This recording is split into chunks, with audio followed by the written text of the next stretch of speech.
হুমকির মুখে রফিকুল ইসলাম কামাল। বলছিলাম প্রিমিয়ার লিগ হকিতে কামালের 40 গোলের রেকর্ড হুমকির মুখে পড়েছে। মেরিনার্স প্লে অফ পর্বে খেলার সুযোগ পেলে কামালের গোলের রেকর্ড স্পর্শ করা বা টপকে যাবার সুযোগ থাকছে 39 গোল করা সোহানুর রহমান সবুজের।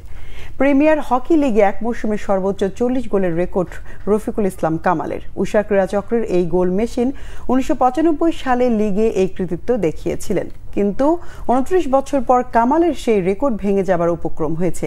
মেরিনার্স ইয়াংয়ে ফরওয়ার্ড সোহানুর রহমান সবুজ কামালের 40 গোলের রেকর্ড ছোঁয়ার অপেক্ষায় আছেন। তবে অনেক আশা নিয়ে শুক্রবার প্রিমিয়ার হকি লিগে বাংলাদেশ পুলিশের বিপক্ষে সুপার 6-এর শেষ ম্যাচ খেলতে নেমেছিলেন সোহানুর রহমান সবুজ। 2 গোল করতে পারলেই কামালের 40 গোলের রেকর্ড এই ম্যাচেই ছুঁতে পারতেন, কিন্তু দুর্ভাগ্য সবুজের।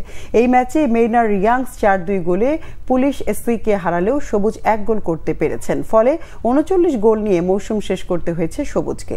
যদিও আবাহনীর বিপক্ষে ওমানি আম্পায়ারের সিদ্ধান্তে মোহামেডান রিফিউজ টু প্লে করায় আবাহনী ও মেরিনার্স 37 পয়েন্ট নিয়ে যৌথভাবে লিগে শীর্ষে। এখন এই দুই দল যদি শিরোপার জন্য প্লে অফ ম্যাচ খেলে তাহলে সবুজ একটি ম্যাচ বেশি খেলার সুযোগ পাবেন এবং তাতেই কামালের 40 গোলের রেকর্ড স্পর্শ করা বা তাকে ছাড়িয়ে নতুন রেকর্ড গড়ার সুযোগ থাকবে সবুজের।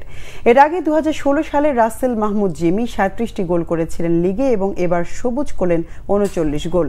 লিগে এবার নিয়ে দুবার সর্বোচ্চ গোলদাতা হয়েছেন সবুজ।